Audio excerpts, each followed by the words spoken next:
Ladies and gentlemen, hi, and welcome back to Elysium. As a quick rundown of what we did last session, I do believe we met the Avengers in the form of a couple of drunk people and Mexican Spider-Man in this church. We met some teenagers who want to start a nightclub in said church. And we also got the letter for Everard Clare signed, sealed, but not yet delivered. So I do want to get that done at some point, because he might be able to help us with our gun-finding issues. But we will talk to these teenagers first in the hopes that maybe they can give us some delicious stuff, helping them sort the church out. Hi again. So, how are things going? Looks excited. The tips of his hair are sharp white. The bleach heat has consumed almost all of the toothbrush on the mirror in front of him. About the church, I checked it out. And? What happened? I talked to the shadow-clad being climbing the beams, a man living on the ceiling. Oh man, the crab man you meet. Who is he? What did you think? He gave me this odd lecture on alcoholism before rambling on and on about mother's love. Really? Huh. Interesting. What's he doing in the church? Just preaching and praying from the looks of it. No matter. Is he going to be a problem? Yeah, Noid is right. Let's get back to the point. What are we going to do about him? These guys will never catch him. You will never catch him. There's nothing to do. I mean, unless we learn how to climb, but something tells me that we'll never get there. Actually, he told me that he wouldn't mind the nightclub at all. I don't know, man. Doesn't it feel like a major hindrance to you? A spooky guy climbing around when all the guests are trying to have nice, friendly hyper time? Well, yeah, but like, surely the new music you're inventing is all about love and acceptance and all that jazz.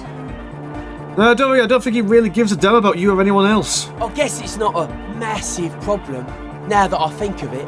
Everyone is welcome to dance till the morning light! Yeah! Yeah, Egghead knows what's up. Maybe. I guess we'll figure something out. Okay, but what about the other spooker? The one in Grandma's clothes? Did you see her? I didn't see the other spooker, just some machines. But she's in there somewhere. Has to be. Have you tried investigating the machines? Anyway, do let us know if you see her. Oh, those machines in there. Well, we should have checked them out. As always, we'll be right here, waiting patiently for the news. Yeah!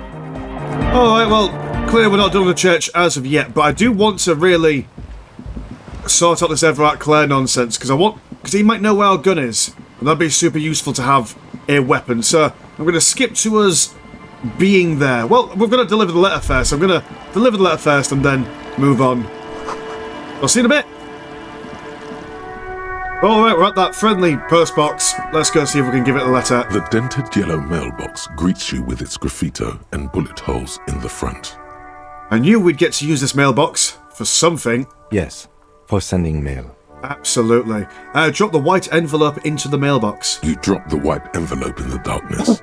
It lands with a soft thud on what sounds like a couple of letters. Probably did the right thing. You can't trust that slug, Everard. You know he's going to play you somehow. All right, let's go back to Everard. If we don't mention anything to him, he won't know before it's too late. Okie dokie, take that, Everard. You can't fool us or be untricked by us. Yeah, cool, I'll flash over to there, 2 ticks.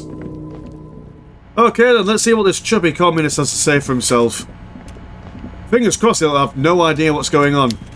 It'll all go smoothly. Mr. Dubois, I hear the meeting with Titus was a glowing success. That's such a relief. Titus can be a handful sometimes. Now, what can Everard Clare do for you today? It's done. I mailed the signatures you asked me to mail. The Golden Boy returns once more. Wonderful. Simply wonderful, Harry. Of course. I already knew this. My friend, the mailman, confirms the letter is on its way. You've done a great thing today. You've given the children of Martinez a future and proven to be a true man of the left. I can finally trust you now. You're in my inner circle. You too, Mr. Kitsuragi. We can talk about anything.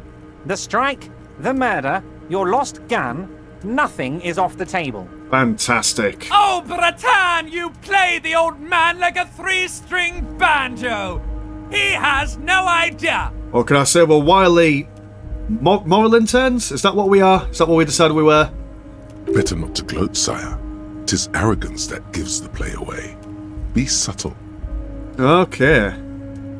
Let's go with... Can I get my gun now? Harry, I've got to be honest with you. Your gun was found 2 days ago. Withholding this information weighed heavily on me, but it had to be done. Fine, where is it? An old woman has it, and let me tell you, Harry, word on the street is she's a character, so watch out.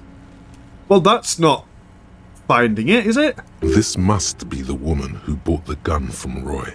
The one he described as terrifying.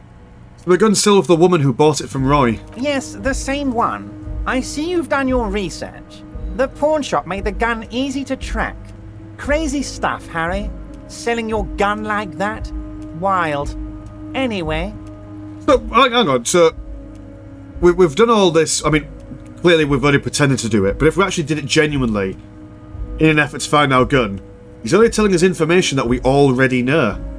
Slimy, chubby wanker. The neighbours of this old woman contacted my men because they trust me and the Debarders Union.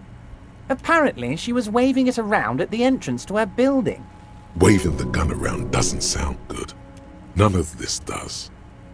Who is this old woman? Unfortunately, I don't know anymore. You're gonna have to go in blind, Harry. But she's an old lady. How dangerous can she possibly be? Oh, and she calls herself the Pigs. There it is again. The pigs. Like Roy said, not good at all. I, for one, find it refreshing. Finally, someone calls themselves a pig. The smile flickers in the corner of his mouth. It actually sounds extremely bad, but let's not give him the satisfaction. Can you set up a meeting? I already have. Tonight, starting 10 o'clock, near the old fish market on the coast. The one on the boardwalk, a little past the fishing village. Be careful, Harry. I would never set you up for anything dangerous, but you did ask for this. Now, back to the fun stuff. Okay then, so he's actually being useful. I take back my sly chubby wanker insult there. She will be there from 2200 hours till 0200 hours. More fun stuff. Seems like we already have fun stuff to do. Did you order the hanged man killed? Order it? You know my men didn't kill him. They told you. It was a happy accident. You know how it is. No one takes the initiative. If I wanted him dead, I would have had to do it myself.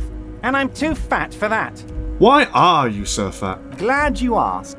I've got type 2 diabetes because sugar and fat was all my mother had to give me and my brother Edgar when we were kids. Good job too, as it made me ugly. And ugly people, Harry, are much better at politics. Oh, I feel bad for insulting him now. Oh, that's not a shame. It's a medical condition, not a life choice. I take everything back. Apart from the communist bit. What do you gain from him being dead? Why, a war, of course. And what do you have to gain from a war? Victory, Mr. Kitsuragi. I have victory to gain. We are going to start a war with the Wild Pines group and win before they even realize there is a war. They are trained military people. Aren't you afraid for your men? Harry, we outnumber them 1,500 to 1. And that's just Martinez. With all the unions in Revachol, and with public opinion on our side, we can hold off 2 men, or 15 men, or even 50 men. The more they send, the worse it's going to look for them. They made a huge mistake hiring those guys. No one likes foreign mercenaries. The leftists hate them, the fascists hate them, even the moralists think they're in bad taste. To be fair, it is bad taste. Yeah, everyone hates them, except ultra-liberals maybe, which happens... Oh, we are not ultra... Oh, spit! Moralists, I'll have you know. How is this connected to the strike? Harry, there is no strike, only war. Class war. Or, in business terms, a dawn raid. Or wait, is that when you still pay them something? Because we won't do that. We're not going to give nothing. We're going to take Terminal B away from them. The roads, the gates, the containers, that big crane, even the damn coffee maker. We're going to take all of it for the people, and fuck Wild Pines. So that's why you haven't let Joyce in? Yes. It's also why I let that midget Gaumont go. He's too nice. I can't put him through this. Plus, he knows how to get in here. That woman can't tell her tits from her arsehole. She has no chance. Why are you telling me your plans? Because we're friends, Harry. Besides, it doesn't matter now. You can go tell her if you want. It won't change the course of events. We have a significant head start. It's already happening. Oh, well, that's not ideal. Okay, right, well, Great, Harry, we've got everything we need. I think we've truly built a bridge between Martinez and Jamrock today. We have united the RCM and the Debarders Union. Suddenly there's a sadness in his tone. This has been so great. I'm sorry we don't have more fun things to do together, but if you ever feel like bouncing something off me, my door is always open. Fantastic. Well, no. I don't want to. You can't make me. I'm a grown-up. Right, oh, we've got a skill point during that at some point. And I think we've got a idea that we haven't quite gone through. Regular law official. Ah, yes, it's our cop archetype, isn't it? So we want this. It's definitely what we want. So we'll confirm that. And we'll become a regular... We'll internalise it. Okay, so we've got -2 to our Inland Empire for an hour and 20 minutes. We'll be fine with that. Right, one other thing that we could do is... I do apologise, I'm quite throaty. I did a Dawn of Warcast earlier on and that knackered my throat out. We're going to offer figurines to Dolores Day in the church, and we can buy figures for her outside, well, from the pawn shop. So, while we're on the way back, we shall go there, so I'll skip to that. Okay, so we approached the pawn shop. I also took the liberties of going and recycling some of our bottles for an extra $1 doodad. Hello again. How can I help you? Ooh, we could attempt to see if Rory is high. Let's give it a go. Feeling warm and enthralled by the movement of light, while the mind continues to race forward. Lucky bastard. He's probably on Pyrrolidon. It's tough to come by on the street. Really don't? What's that? A drug developed by the military to treat and prevent radiation sickness. It has psychedelic side effects, and it makes your eyes turn yellow. Sir, can you take off your sunglasses? I'd like to check your eyes. Why on earth? These are prescription. I can't really see without them. There's a note of indignation in his voice. Interesting. Those triangle patches on his vest, you have a feeling they mean something, like they're similar to the halogen rectangle on your jacket. Say, what's that? What's with the triangles on your vest? I was with the Emergency Relief Brigade. You know, after the People's Pile disaster. He coughs as if to mark his words. Had to take Pyrrolidon for radiation sickness. That's what you were hinting at just now, wasn't it? He's taking it for mental and emotional, not physical pain these days. The People's Pile, what's that? A bad idea. Some poor leftist built a particle decay generator in hopes of bringing affordable electricity to underserved communities. It malfunctioned. Radioactive waste everywhere. Probably some of it in you too. I feel like as if today's episode's theme is going to be leftists doing mischievous stuff. It must have been tough, radioactive cleanup. There's a reason why everyone's tried to forget any of it ever happened, and why no one has tried to repair or replace the pile. So much disappointment, and early deaths. Cancer mostly. And we knew all that was coming even as we were cleaning up as best we could. Whose fault was it that the generator failed? No one's. Everyone's. He sighs and shakes his head. So much bitterness. A bunch of poor people built themselves a primitive nuclear reactor, hoping for the best. What do you think is going to happen? Yeah, it's not the recipe for a good time, is it? More than the story. Outward movement, not vortices. Yeah, you gotta get in on those vortices, my man. Okay. I want to know about my missing gun again. Sure thing. Oh, he's not going to give us any extra information. Sure, man. Okay. Cool, whatever. Right, let's look at these models. You see rows of toy soldiers guarding the rest of the trinkets displayed on the table. Some on horseback, others in rags, others yet in bright blue uniforms. All are stern and unyielding in their duty. Okay, so which one would be the most likely one for the church lady to like? It is Dolores Day, isn't it? Yeah. Figure in rags? This set of soldiers isn't meant to look impressive. A few have rifles, but most of them carry pistols. Some even shovels and tall sticks. Are these even soldiers? You're probably talking about the revolutionaries, yes? Yes, they are soldiers, revolutionary soldiers. I think their poverty has been exaggerated for effect. When you place them next to the royalists, it doesn't seem like they could possibly win. I wish it was more nuanced. As it stands, I cannot comment. I don't like either set very much, to be honest. But there are many parents among my customers. He seems to have his own take on the conflict played out in perpetuity by these toys. Might be interesting to find out what it is. Well, okay, so Dolores Day probably won't want revolutionaries. Knights on horseback. Big men on big horses, clad in lamella armor and carrying flintlocks, the kind that would mow down a line of enemy soldiers in the blink of an eye. Who are they? Franco-Nigerian knights. I used to be very serious about these guys. A long, long time ago. And inspect the blue uniforms. They're not all blue. These figurines also wear gold coats and caps, complemented by orange trousers. They are variously posed, wielding swords and rifles with bayonets. Wait, this guy looks like Rene, the old guy who was playing a petanque. Was it petanque? Yeah, petanque. This is what the loyalists look like, yes, at first. Then they wised up and got camouflaged.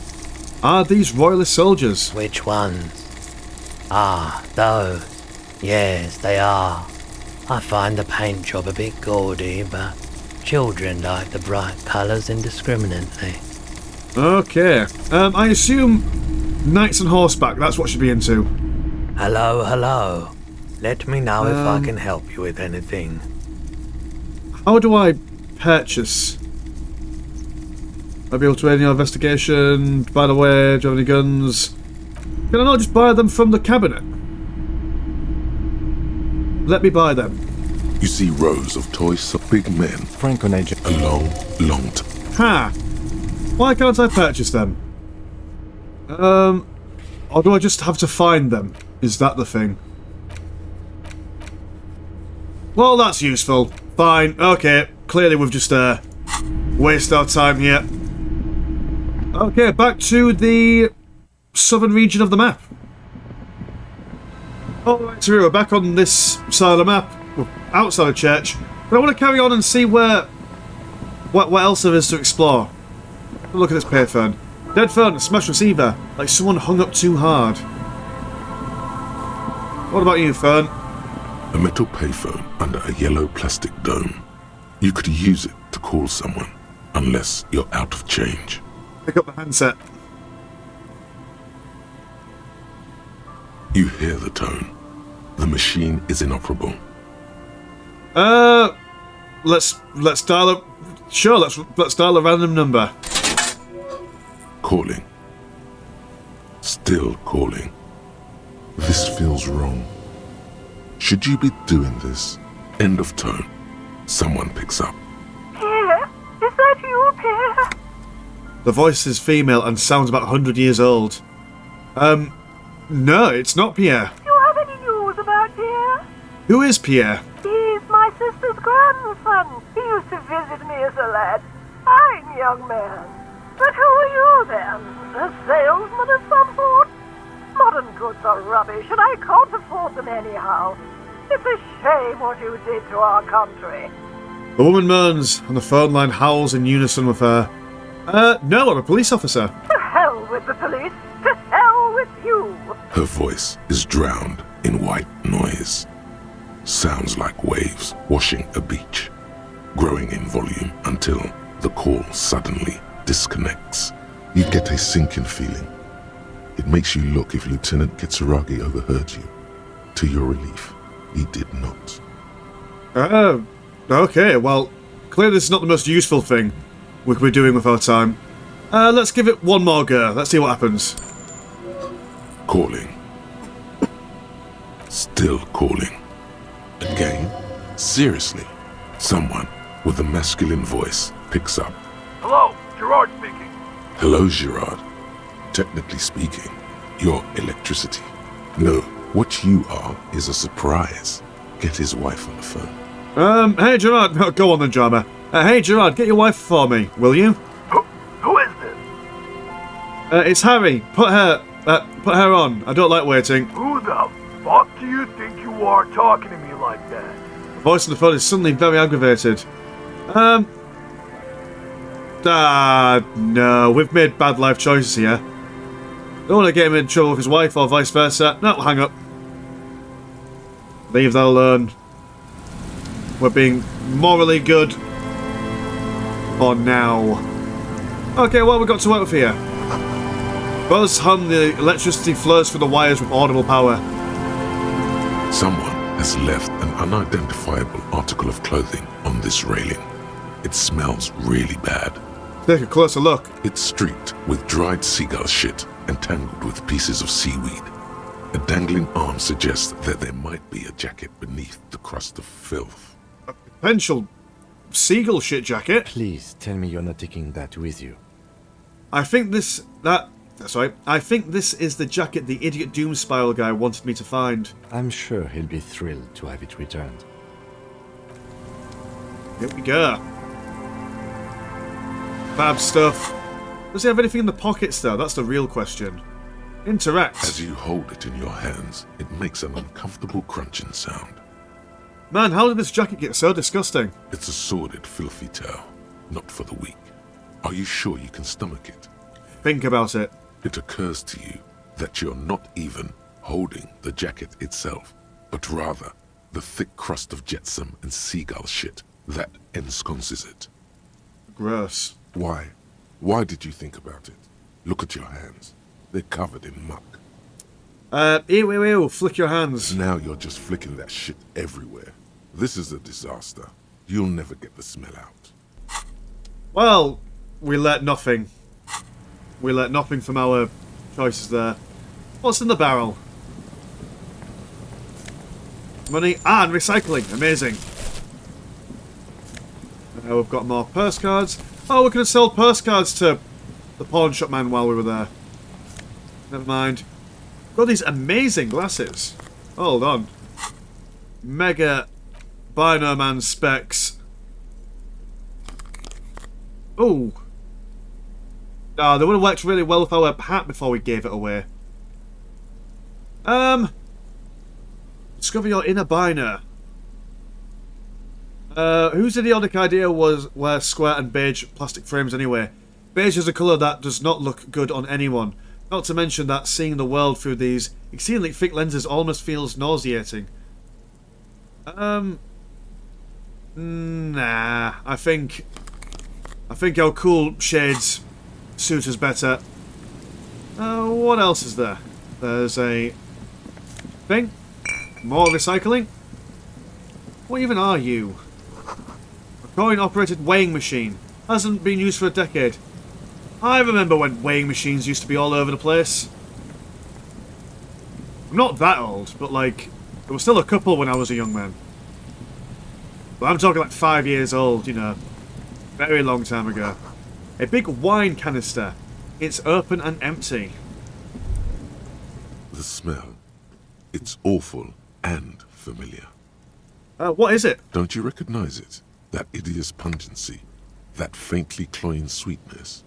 Only death smells like that. Something cold wakes in the pit of your stomach. Fear. Heads up, Lieutenant. Something's not right here. The lieutenant has already brought a handkerchief to his nose. Oh dear. Dead people? Is that what you are? Dead person? A man lies on the boardwalk. his limbs bent and neck turned at an unnatural angle. Right next to him is an empty bottle of spirits. In his cramped hand, a chewing gum wrapper. Half of his body has slipped between the cracked boardwalk, starting with the right leg. The fall has left him broken, contorted like a sad puppet. Hold on. The lieutenant squats next to the corpse and examines his face. Two bulging eyes stare back at him, void of any signs of life. Lividity is faintly pronounced. Whoever this is has been dead for 2 days. No longer. We need to investigate. Another dead body. This is your job. Steel yourself. Calm now. Carefully. Just another day. Just another dead body. Breathe. Study the man's clothes. He's wearing mud-caked boots, beige trousers, and an old brown leather jacket with a bright blue lining. There are traces of kebab sauce on his chest. Ah, this man was probably on a night out then. A cool leather jacket with a bolt of blue? Oh no. This sounds terribly familiar. Oh dear, why does it sound familiar? Search his pockets. You find some sunflower seeds and a rain-soaked library card folded into two. His jacket feels sodden and heavy under your hand. Good. We should take a look at that library card after this is done. Study the man himself. The man has fallen through a crack in the boardwalk and hit his head against the metal bench. Coagulated blood covers his black hair. One of his feet is still dangling through the hole. You have to be quite inebriated to fall that bad. Well over a liter of pure ethanol. 3 bottles of wine or 1.5 of spirits. Examine his face. His expression is dull, like the sea behind him. Drops of water shining on his moustache. His eyes, empty and wide, look frightening in their frozen gaze. Height, 170 to 175 centimeters. Curly hair, stout build. Age, approximately 50 to 60 years. He was just about to head home. The first step back home proved to be his last. And study his surroundings. There's some dried blood on the metal bench, right where the corpse's head rests. The floorboards are rotten and slippery wet around the hole. An empty bottle lies nearby. A chewing gum wrapper is clutched in his fist. So it seems like he just had a bit too much to drink and fell over and banged his head. Awful way to go. Examine the man's head. A dried chunk of blood covers the hair at the back of his head. An open wound. It's sticky and cold to your touch. This is where he came out of himself, drop by drop, when he was unconscious. It took 3, maybe 4 minutes. I don't see any other major wounds, do you? No, just the one on the back of his head. Seems like the head wound was fatal. It's exactly the shape of the bench. Step on the floorboards. They screech under your feet ominously. It's hard to say whether the dead man's weight was the cause of the boardwalk to break. It definitely looks fragile. He could have easily disappeared into the sea through that hole, and you would have never found him. That's terrifying, isn't it? One day you go out, and then even on dry land, sea takes you. I'm terrified of the sea. I don't like it. Examine the bottle. A .75 litre Tallulah vodka with its cap missing. There's hardly anything left inside. It's mid-market spirits with a slight touch of menthol. The man meant to enjoy himself, have a good time. Tear all around us. He looks at 2 other bottles near the coin-operated viewer, then at your yellow plastic bag. I'd prefer if you didn't collect them this time. It's not proper. True. It feels disrespectful. Hey, these man's bottles. He's taking them to heaven with him. Examine the chewing gum wrapper. Grabowski spearmint chewing gum. Green leaves on the cover. The man's mouth is half agape from the terror of the fall. Look in. The blackness of death. Stench. You think you see white chewing gum too? He ate the whole pack, right? It's to cover the smell of alcohol before going home. The worst thing is, I've seen it before. Almost the same scenario. Even the chewing gum. It's always the same. Alright then, we'll step back. The entire boardwalk creaks in the wind as you take a step back. So who is this man? Looks like one of the locals. He'd have to know this spot to come here. You don't Just walk over here. You look south, the way you came. But that's just a lazy assumption. What do you think? A dead working-class man with a bottle in his hand? Don't deceive yourself. You know who this is. Oh, we do know it is. We know it is. It's the working class woman's missing husband, dead on the boardwalk. The woman you met at the book stand? Why do you think it's her husband? Oh, the library card. He was supposed to return a book. I can't see a book.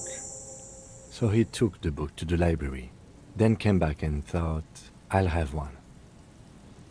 Just one drink. I have my cool jacket on. I took the book to the library. I've earned it. The view from the lookout is beautiful. Damn it. He's definitely someone's husband. Lieutenant points out the golden ring on the man's left hand. The flesh around it swollen and pale. What do you think happened here? Death by misadventure. He slipped and fell through the boardwalk. A truly unfortunate accident. If it wouldn't have been for that bench, he'd be alive. Ah, public seating. Always a danger. What about the kebab? What about it? The deceased ate some kebab. It's probably from a nearby place, maybe in the parks. Ah, that's... yeah, why are we mentioning it? Someone should be held responsible for this broken boardwalk. It's dangerous. They'll seal this place off after the news reaches the coalition officials. I doubt that they have enough resources to actually repair the boardwalk. Not that sealing it off would keep anyone away. All it does is keep the city council's hands clean. He smiles sourly. That kind of sounds like the whole city council, to be fair. Right, conclude. It does seem to be a pretty straightforward misadventure, although there's still a question of identifying the body. What should we do with him? From where I stand, I can see two options. We either take the case and follow the leads to identify the body on our own, or we report back to the station and leave this for our colleagues to handle. Hold on, what about a field autopsy? A field autopsy isn't necessary if the cause of death doesn't appear to be criminal, and this looks like a simple accident to me. I'd say we should just write down head trauma in the autopsy report and leave it at that. It would save us at least 2 hours of unnecessary work. Yeah, let's not go and do more paperwork. You're right, I don't see anything criminal here. Let's just leave it at that. Good call. The guys at processing can take care of the rest. Okay, we found him. We should finish this. Alright. We should first examine the library card you found. Then we can call the station from my kinema. Let them know we are taking the case. Okay, let's have a look at the library card. Very exciting stuff. The library card is folded into two and still slightly wet to the touch. The front side reads, Central Jamrock Public Library Card, issued to Billy Mejean, expires July 53. Look inside. Whoever owns this card is an avid reader. You find a list of books written in blue pencil. Radio thriller. Stand a little less between me and the sun. The last one in the list is The Glinting Curve by M. Theobald. A library stamp indicates that the book has been returned. Huh. I wonder what the last book I'm going to read will be. Most of these titles seem to be in the sci-fi genre. Some thrillers too. I hope it'll be a good one. Look at the backside. If lost, please return the card to the library. Dial 005 02 55211 or visit us at Moreau Street, 78, Jamrock. Business hours 900 to 1800. Good. We should give them a call from my kinema. See if we can learn anything about Billy Mejean. Oh, there was that payphone near us that we can have access to. Maybe that'll save us walking all the way there. We've got levelling up stuff, but we shan't do that for now, methinks. Okay, let's do that. Carefully, these floorboards are like rotten and weak. Yeah, we know that. Moonshine probably smells like tasty fermentation. Yeah, let's go and use that phone booth and see what the library card has in store for us. Okay, here we are. You pick up the handset. There's a tone. The machine is operable. Was this the phone number? Ah, we'll call it anyway. Calling, Oh shit, it's a random number. Bugger. calling, calling. Still calling. Still calling. Stop calling me, man. Someone picks up. The voice on the other end is slightly hysterical. I'll get you your money, alright? I just need till tonight. Let me work. You seem to be in some sort of trouble. Maybe I can help you. I'm a police officer. The phone gets hanged up fast as lightning. All you hear is a little shuffle of nylon as the hand moves on the other end. Disconnect tone. A single lets you know the lieutenant is ready to move on now. Okay, alright. Clearly we can't ring them from over there. Right, well, while we're on our way to the... on the way to Kim's car, there is still the church. And we're still going to talk to the... Let's figure out what the old woman, well, apparent old woman, is in there. So may as well have a look at the radio again. I think it was the radio. Ah, there it is. The machine's keyboard, the speaker comes to life. Static seeps through the machine's planar magnetic driver. An old lady greets you. Her voice sounds 100 years old. Good afternoon. Votre accident on Saint-Brun. This is the East Insulindian Repeat Station 1. Please repeat. Is this the personal log? Let's try this again. I think I may have the right password for the personal log. Oh yeah, Mexican Spider-Man told us it, didn't he? Good. Please repeat the password. Afterlife, death. Good. I have unlocked the filament. After ending the call, please press print to access the filament. Votre accident. Is there anything else? Goodbye. The machine's Okay, all right then. is Press the print. printer prints out a long text document with dated paragraphs. It looks a bit like someone's journal. Read the printout. The first entry, made on the 4th of February, 51, by an unknown author, is short and concise. Arrived at the church. The door was boarded up, so I used a crowbar to get inside. Looks like the place has been deserted. Nothing out of the ordinary, but I'll ask around. Need to figure out how to get the electricity in. The lieutenant leans closer, scouring the printout over your shoulder. Just as you finish reading, he looks up, muttering under his breath. 4th of February. That's over a month ago. Whoever set up those machines has been here for quite a while. Read the second entry. 6th of February, 51. Had a little chat with the local fishermen. Said I shouldn't go near that place, that the church was spooky and ridden with narcotics. It's a little spooky, all right. Still haven't figured out the electricity. See? Even one of the spookers themselves says it's unnerving.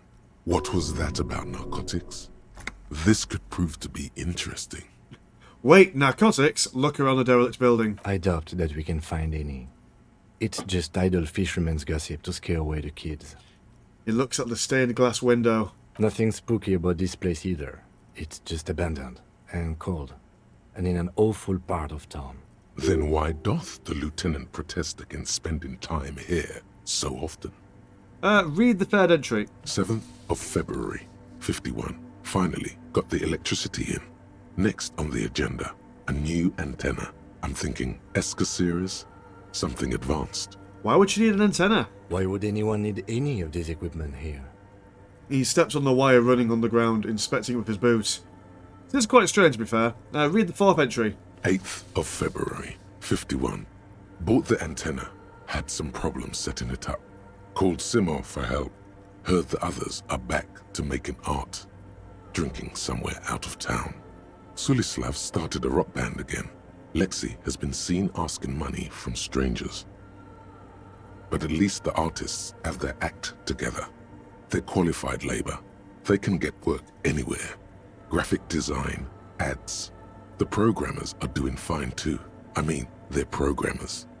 The writers, though, they're fucked. I know that feeling. Writing has not been very kind to me. I just have to find out what caused that data loss and be done with it. Still don't understand how it managed to wipe out the backup, when the backup wasn't even connected to the front. I know. Everyone thinks it's impossible. They say I must be lying. I'm here to set it right. Artists, programmers, Lexi, who are all these people? I think these people worked in the radio computer games business. The one we saw in the Doom commercial area. They must be our former co-workers. Oh, is this like some sort of D&D offshoot? Well, the offshoot from the offshoot that we saw in the Doom commercial area. Read the 5th entry. 12th of February, 51. Brought some food from the grocery store. Apparently, there's a strike going on in the harbour. Definitely not happy to see the Martinez people again. Everything's now set up in the church. Going to start working tomorrow, 8 a.m. The strike. We are nearing the date of the murder. Keep reading. I'm interested now. I want to know what's that radio anomaly that sent this person here in the first place. Read the 6th entry. 25th of February, 51. I've been sending data up to Lintel for a while now, trying to recreate the data loss, but nothing. Didn't even feel like logging in, the disappointment. But I did discover a curious audio-spatial anomaly at the back of the church. I've named it the Swallow. It swallows sound. Need to get some mics. Is she talking about? Lieutenant looks to his right toward the silence. Read the 7th entry. 28th of February, 51. Yes, the first recordings confirm that the Swallow is real, and I'm not just losing my mind. It's a pillar of silence, with a diameter of approximately 3 meters. Seems like the higher I go, the less I record. This might be a coincidence, or it could be connected to the data loss that led me here. The pillar of silence. She is talking about the silence. Is she suggesting it's more than just an architectural quirk? Ooh, maybe this is the source of the ghost for the doomed commercial area. But what could it be? Look at the water basins around you. The lieutenant doesn't answer. He follows your gaze, studying the basins. The water shines in them. No ripples. Read the 8th entry. March 51. Some kind of young disco men have appeared next to the church. I've been trying to record the silence to find the epicenter, but now it turns out I've also been capturing the future of dance music, one neo-disco song over and over again. Fortunately, the song is so monotonous, I was able to devise an algorithm to factor it out. The other day, one of the disco men came in. Before I could even say hello, she got scared and left. Good. I don't want anyone distracting me from my work. Must be describing a seal. The girl on the ice? Sounds like her, yes. Read the 9th entry. March 51. I got a call from the repeater station. Someone has tried to access the radio computer in our old office in Martinez. Can't do anything about it. The storekeeper still doesn't want to let me inside the building. Thinks I'm part of some kind of curse. How Martinez of her. Oh, that's me. I was one who broke into the radio computer, and the storekeeper must be Plaisance. I knew it wasn't a good idea to meddle with the machine. No. It was a great idea. You're learning things. This is how you learn things about machines. Ah, yes, by breaking into them. Geez, how many entries are there? Read the 10th entry. March 51. A new 2-meter aux cable. Noodles. Crackers. Ping energy drinks. Water. Toothpaste. Gum. Also, some canned air. You'll read it interrupted by the sound of the church door opening. A strange woman makes straight for the radio computer. Ooh, I don't like her portrait. It is rather unnerving.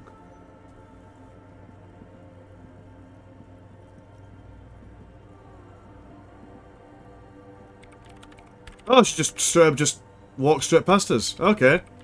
Breaking into my radio computer, I see. She glares at you as she holds down the off button for several seconds. The machine reboots. I do apologize for the intrusion, madame. We are with the RCM, you see. We're not just breaking in. I'm pursuing a mysterious lead. Searching for my lost Nah, that's too weird. We're here on the side case, representing a certain music venue. That's also not good. Sod it. We'll go for searching for my lost identity. You won't find any answers from here. She barely looks up from the keyboard. You hear the machine whir back to life. It's just me and my computer, and it has been this way for weeks. Now please give me some room. I need 2 seconds to see that you haven't destroyed anything. We should talk to her after she has rebooted the machine. Okay. What is it? The woman is still hunched over the keyboard, gently illuminated by the pairing machine. I didn't break anything, did I? No, you just printed out my personal log and wasted some paper. Does not look like shit. It does not look like a big loss to her. Hey, are you the lead programmer of Viral Untethered by any chance? Yes. Or, no. Not anymore. That project is dead. She doesn't seem surprised to be recognized. Rather sad. Something passes over her face before she straightens her back. Sorry, but who are you? What are you doing here? I am Soona Luukkanen-Kilde, the former lead programmer of Fortress Accident and RSA radios. I have over 16 years of programming experience, and I'm proficient in both Vox and Orbis languages. If you're not here to hire me, I don't really know how I can help you. She turns back to the terminal. Have you seen the Crabman? Nope. But you know he's around. Yes. Sounds like you're not worried about him at all. No. You're right. I'm not. Voice trails off as she bends over to tinker with the machine's printer. Clearly she's not interested in us, is she? Why are there so many machines in this place? I brought them here. These are my machines. Please don't touch anything. Why, though? Why do you need an antenna? I use the AR-1 as my RAIN prefix processing unit. RAIN prefix, that's your radio computer, right? Mm-hmm. The antenna is its processing unit. Yes? You really don't know anything about radio computers, do you? I don't really know much about anything in this world, to be honest. Alright. Well, all radio computers perform operations up on air. So in order to gain more processing power, you need to invest in a good antenna. And the AR-1 is a good antenna? I guess it is. So far I've been quite satisfied with it. Martinez is an unstable region with bad coverage, and the operation has been surprisingly stable. But it's not the cheapest one on the market. So I wouldn't recommend it for your regular red tape operations. Fraser 1000 is a foolproof line for civilians. Anyway, you should do some research before you decide to buy anything. Ask around, compare the prices. There are many milieus dedicated to that sort of thing. Oh my goodness, this conversation is the most boring thing ever. She liked telling me this. It calmed her nerves. Right. I'll try not to touch anything. Next question. Great. How do you feel about anhedonic dance music? What? I hate it. I bet she hasn't even heard it. Have you even listened to it? Like, actually listened to it? Yeah. Like, all the time. My tent neighbors don't really ease up with their partying, do they? She pulls a face that looks absolutely scathing. Maybe I'd have to be on drugs to get it, but to a sober mind it just sounds like uninspired rug whipping. No idea what it has to do with either dancing or music. Right, but how do you feel about a club for anhedonic dance music? This is about those speed freaks in the tent, isn't it? I've got some news for you. It's not a nightclub they want to build here. What do they want to build then? Take a guess, why don't you? Gods. A petting zoo, a place for animals. I can't believe they got you so easily. Go have another talk with those up-and-coming entrepreneurs, will you? Thanks. Good luck. I'm not coming in there. Okay. Right, I'll let you work your piece now. God, talking about commercially viable antennas, that is not the most interesting thing. Like, she's approaching the moral intern that we talked to a while ago. Okay, if they're not planning to make a nightclub, then what are they planning to make? That's my question. Whether they'll be forthcoming with answers or not. Not entirely sure. Hi again. So, how are things going? I'm here to talk about the church again. Yes? What's the deal? I was using the mainframe when Soona, the former lead programmer of the Fortress Accident, appeared. A programmer? That's odd. What was she like? Did you ask her about the nightclub? You said you guys haven't been completely honest with me about your plans. Come on, man. Who will you trust? A spooky programmer or us? We just want to make the world a better place. Feel the love! Get down and feel it! Stuffy tent muffles the last two words. The command fails to impress. A half-hearted sell of something which does not seem worth buying. The love? No, I'm not really feeling it at all. You'll get there, believe me. When we've got our gear set up, things will be flowing and pumping. Anyway, now that it's settled, how did she seem? I mean, disposition-wise, about the dance club idea. Ja oder nein? Rocking it or dropping it? She did not like the God, words. Anodic dance club idea. What a pity! That's my favourite thing in the world! And she doesn't like it at all! A shame. What can we do now? Do you see a way out of this jam? And into a laser-lit future of dance and unity? Unity! Dance! She made it very clear that she wasn't... that she won't leave until her project is finished. And you can't just evict her? No, what evict her? We have to come up with a different solution. Look at you, honour man! That's what we are, men of honour. No, Noid. He's right. Maybe we've approached it the wrong way after all. I'm sure there's a workaround. We can make a deal not to bother her. If that's okay with her, we only want to get in the church and spread the joy and ecstasy of music. The lines in the dark exist. Coexist. At least Crabman seems like an advanced being. He's hard. He'll understand. Yeah, he can do his climbing thing in the tower. And the programmer, does she like Nordic dance music? Oh dear. We can't lie. She absolutely does not. Really, truly despises it. Egghead cannot believe what she just said. It makes him pump the jam a little slower for a moment, but then he returns to the full swing of it. No worries. We'll figure it out. If coexisting fails, you can always muscle her out, right? If it's all okay with you, what do you think? I refuse to throw her out, but I could try convincing her. Excellent! Good luck, my friend. Well. Goodbye, officer. Okay, we've got a brain thing. Can I not move? Oh, I've got to do it. Regular law official. You've done it, Harry. Whatever else you are, you're also boring now. It was not easy. You spent most of your life trying to funk up every nook and cranny of your personality. When someone says something political, the first three thoughts in your head are a ludicrous hodgepodge of communism, fascism, and stock tips. When they ask you why you did something, it's superstardom, apocalypse, or the mea culpas of the flagellant cop monk. It's not easy reaching for the fourth option, the normal one. But you have. And now, you're not just crazy. You're also boring. Well, that's quite the teardown. Crazy and boring. The worst of both worlds. What are the bonuses? -1 to shiver. Oh, dear. Strong grasp of reality.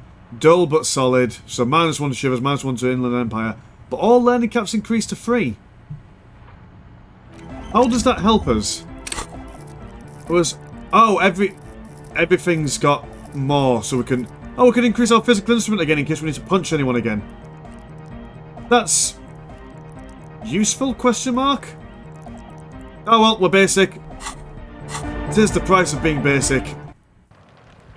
Okay, so what else is there to do then? Oh, dead body. Right, of course, the dead person. Yes, let's solve that. So we need to go back to the car and call some people. Oh, we also need to talk to Gart at the Well in Regs. We've got a stuffed albatross? Something about him liking stuffed albatrosses. What's that? Oh, that'll be a bridge that we can knock down to make it less erroneous to walk all the way around here. Okay, right, I shall skip towards the phone. I'll see you soon. Okay, bonjour, we are at the car. Let's see what's inside. Inside. Well, we know what's inside, don't we? Steering levers, a radio microphone. This is Precinct 57. How may I assist you? Let's go for... I need to report a dead body on the Martinez boardwalk. One moment. You can hear her shuffling through some papers. Can you please describe the body? Age, sex, cause of death? An unidentified middle-aged man, height 170 to 175 centimeters, dark hair, medium build, Looks like he slipped, fell through a hole in the boardwalk and hit his head against a metal bench. We suspect he might have been inebriated when he fell. There were bottles all around him, and traces of vomit on his shirt. Any signs of violence? No, seems like it was an accident. No field autopsy necessary. She repeats. What about his belongings? Did you examine his clothes? He was wearing boots, trousers and an old leather jacket with a bright blue lining. I found a library card from his pockets. Any information on the library card? It's from Central Jamrock Public Library. It belongs to someone named Billy Mijon. Good. You have a lead. Do you and Lieutenant Kitsuragi want to take the case, or should I assign it to someone else? We're taking the case, baby. I have assigned the case to Lieutenant Kitsuragi. Please follow up on this library lead to identify the man. We'll send someone to take the body to the morgue. That's all for now. Thank you for reporting in. Is there anything else I can do for you? Connect me to Jamrock Public Library. Hold on, officer. I've got Central Jamrock Public Library on the line, and I've already introduced you to their librarian. Connecting the call in 2, 1. Yes, this is Central Jamrock Public Library here. How can I help you, officer? He sounds worried, yet ready to assist. This is how people get when the police call. I'm looking for information that you can provide on Billy Mijon, a reader. Billy Mijon, you said. Give me a moment, I'll have to check our database. He puts down the receiver. Yes, hello, are you still there? I found Billy Mijon's home address, is that alright? No phone number, unfortunately. Yes, home address is fine. Here we go, sir. Rue de Saint-Ghislain, 33B, apartment number 20. It's in Martinez, I believe. Cape Side Apartments, it says. That's all. That's where the smoker on the balcony lives, isn't it? Oh, okay. Well, that's fairly close then. Do you have any other information on Billy Mijon? It says here that they returned their last book just a few days ago, but I wasn't at work that day. Do you know someone who was? Marie? Marie? Do you remember a reader named Billy Mijon? They returned a Tybalt book the other day. You hear someone answering from afar. Yes, it was my colleague Marie. She said that it was Billy's husband who returned the book. He also asked for this new sci-fi release, Lowe's Radio City 87, but we don't have it yet. Oh, so he's not the reader. It's well, obviously she's the reader. She was outside a bookshop. That makes sense. So Billy Mijon is a woman, not a man. How did your colleague know that it was her husband? Marie knows Billy. She's been working here longer than me. Sometimes her husband returns some books for her. And then goes for a little drink later. On the lookout. Do you know the husband's name? Sorry, no. Marie only knows him by sight. Can Marie describe to me what the husband looked like? Marie! A moment passes. She said it was an older man, and that she's pretty sure he'd had a drink or two the last time she saw him. What was he wearing? 1 second. Oh, just bring Marie on the phone. A librarian turns away from the phone again and relays the question. Sorry, Marie wasn't really paying any attention to that. Well, it kind of all fits, doesn't it? Thank you, that's all for me. I have no more questions. End the call for the library. Happy we could help. Goodbye, officer. Librarian hangs up and the call gets redirected back to the station for soft click. Anything else you need from me? Nope. 57th, over and out. In the cabin, east. Okay, right, well, we know where that woman lives. Near the smoker in the balcony, so we'll go there, but first we'll give a bird to the old Gart here. Can I help you? Gart, I found a new bird for the whaling. Give him the ruffed grouse. What is this thing? Man takes stuffed bird. It's no biggie. I just thought it would look nice on the wall. I'm that kind of cop. What, the interior decorating kind? You know, I'm sorry. This is actually a nice bird. A competent piece of taxidermy. I can fix it to the plaque and have a new bird in the establishment, I guess? So, I don't know. Thank you. I'm gonna go with thank you. People just don't know how to accept gifts. Especially taxidermy. He likes it. He likes the bird. It solves his broken bird problem. It's a very specific problem to have, but glad it's fixed. I feel good about our work here today. It's all about the little things, like bringing people random stuffed animals. It's not actually about that, but he likes it. Well, if Kim likes it, I like it. Gart, I need to sing karaoke now. No, you don't. It's not happening. Yes, but look him in the eye. Johnny Law is about to turn it up. Johnny Law is about to turn it up, tear it up sad style. Nah, let's, It's part of my quest of self-discovery. Help me. The Whirling's not a charity or a musical therapy clinic. It's a commercial establishment. You're going to scare away the customers. This is my way of apologising for the trouble I've caused. Please let me say I'm sorry. By causing more trouble, I think we're good. Why do you even have a PA system if you're not even going to use it? It's for no one. It's a prop. I'm not letting anyone use it after the great karaoke catastrophe of 44. What happened in 44? A lot of people got killed because some arsehole wanted to sing karaoke. Oh, well. I'd like to hear more about that story, to be honest.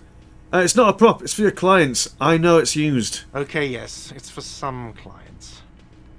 Well, I'm a real client. I've paid my bills, and I have the right to use the karaoke machine. Ha! Well, we don't have any tapes. They all got stolen. It's alright, I have my own song with me. Give him the tape for smallest church in St. Son's. The man in the vest and the violet shirt stares at the tape you've just given him. He begins to frown. Hard. This is the look of a man who's defeated. He knows he's out of excuses. Fine, fine. Climb on that stage and do your thing. Just get out of my hair. I'll plug it in for you.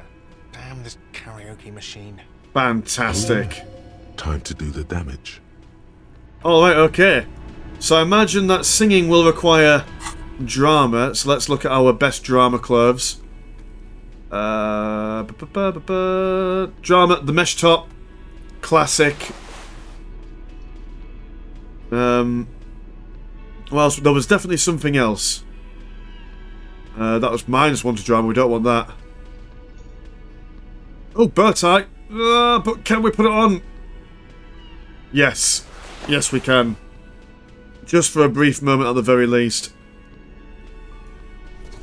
Now that is the look of a man who knows how to sing a song.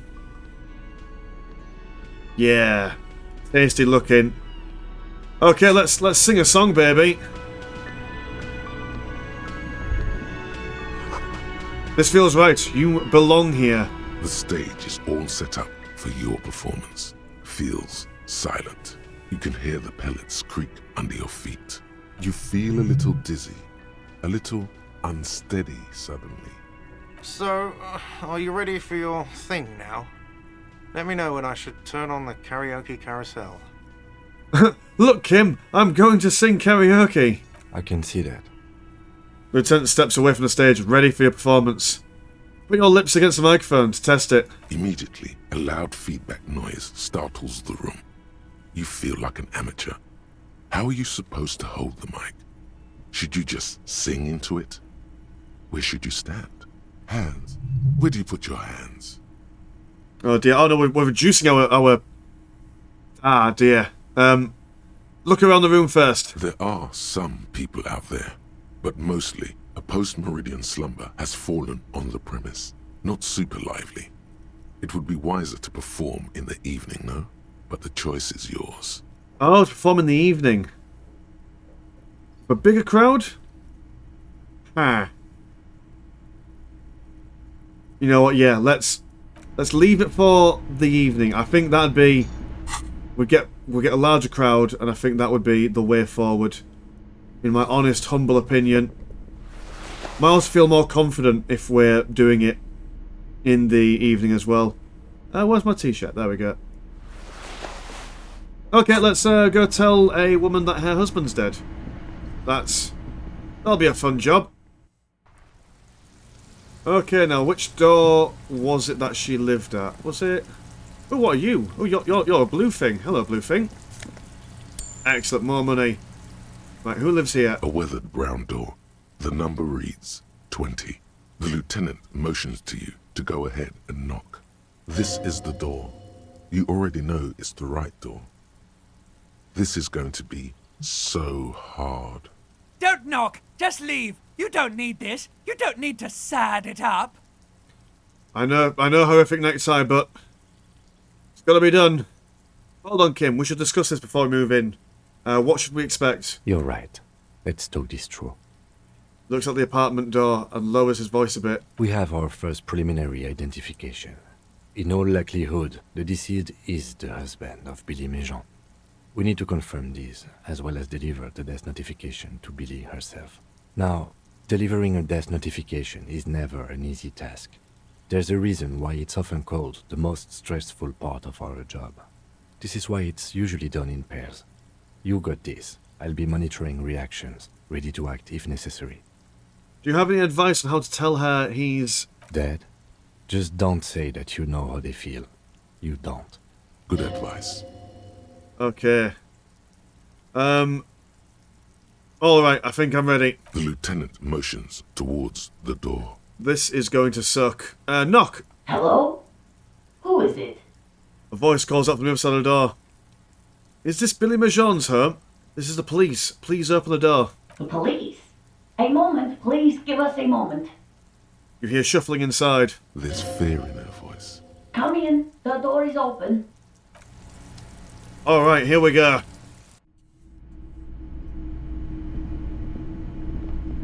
It's you from the bookstand. For a moment she seems paralysed, just looking at you and the Lieutenant. Then she snaps out of it. I don't think I introduced myself properly. I'm Billy. Would you like something to drink? Tea? Lemonade? We're out of coffee. That's fine, coffee is gross and for adults anyway. The lieutenant has taken off his foggy glasses and is busy cleaning them in his handkerchief for now. You're on your own here. He must feel vulnerable without his glasses. Is this why he's letting you take the lead? Thanks, but I'm alright. Is this about Victor, my husband? Is he in some kind of trouble again? I can come pick him up in the station if that's what. She stops, her eyes trying to read answers from your face. Oh, that's a shame. So he's been arrested before. I mean, not before. Well, he's not been arrested now, obviously. No. This is something much worse. Is he in the hospital? How bad is it? It's much worse than that, I'm afraid, darling. How about some small talk before you break the news? Oh, okay, rhetoric. You live here with husband. Well, Victor, your husband, right? It's me, Victor, and the kids here. We have 2 daughters, Jenny and Jolie. There's daughters as well. This could be even more sad. How old are your daughters? Jolie is 16 and Jenny is turning 18 next month. And where is everyone? I don't see anyone around the home. The girls are staying at their friend's place tonight. And Victor is out. He still hasn't come home. No. She stops. Why? Do you have any news? To your knowledge, did he make it to the library? No. I guess I'll find out when he decides to come back home. She looks at the front door. It shouldn't be long from now. He's never gone for more than a few days. What was the name of the library? Oh, it's in Jamrock. The one at Mayrow Street. I don't know the official name. Central Jamrock Public Library? I think, yes, if that's the one on Mayrow. And what was he supposed to do in the library? Just to return a book of mine. Why? Why all those questions, Detective? Did he... do something? Break something? It's a fool's hope. Was it The Glinting Cave by M. Tybalt? Yes.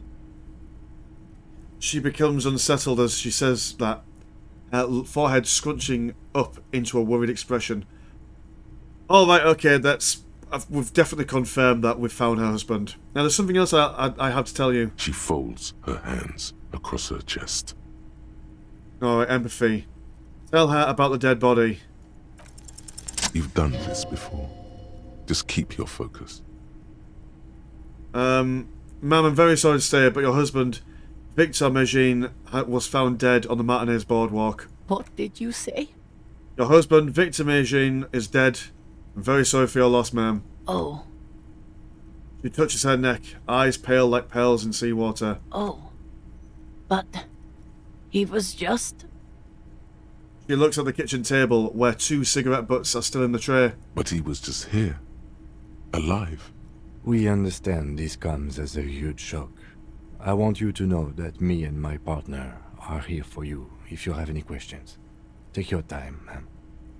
What happened to him? She turns to you. Her neck and cheek are covered in with red blotches. Her double chin is shaking. It was an accident. He fell through a hole in the boardwalk and hit his head. Was he drunk? Alcohol may have played a role, yes. I see. And you just found him there, lying in the cold. How long had he been there? If you say 2 days maybe, it will be etched in her mind forever. Oh, we can't do that. It's hard to say at this point. She blinks, eyes welling up with tears, as her hand starts searching for something from the pockets of her dress. Here. Lieutenant takes out his handkerchief and offers it to the woman. She nods and slowly wipes away her tears.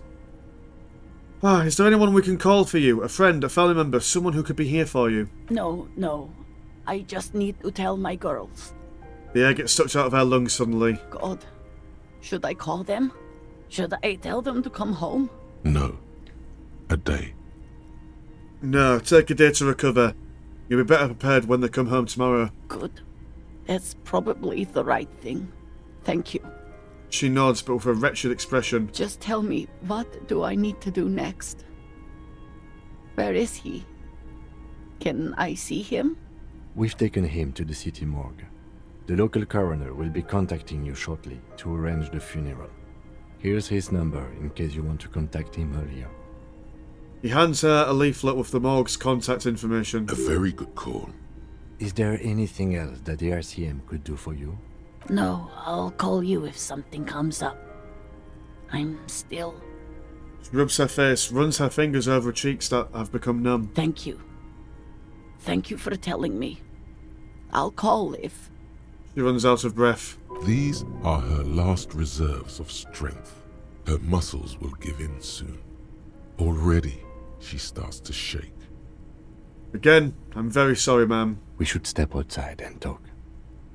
Set the library card by her and leave the room. God, that's such an incredibly sad scene. So sad.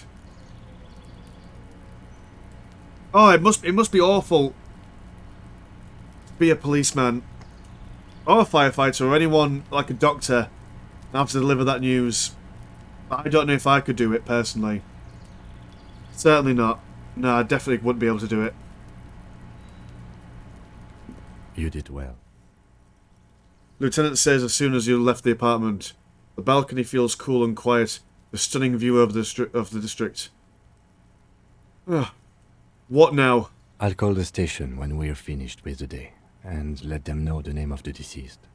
What about Billy and her kids? They'll manage. That's it? That's it. We should get back to our case now that our duty here is done. God, like that. Not much closure for the... I suppose that's what makes it really difficult for the person delivering the news. You've got to engage in something very emotional, and then you kind of... You yourself get no closure from it. Do you know it sounds like really like small... I mean, we haven't lost our partner. The woman's lost her partner, and it's must be devastating for her, but... Still, anyway, right, this is closed then. Let's go.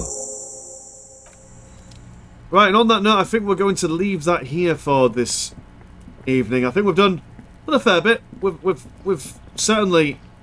I don't know what exactly we've done, but we've done something. Yeah, cool. Anyway, if you like to support the channel, £1 a month on the old Patreon gets you more. Go on the War Games a week. Mine's been Mr. Landshark. Pleasure as always, never chore. And I'll see you in a bit. Peace.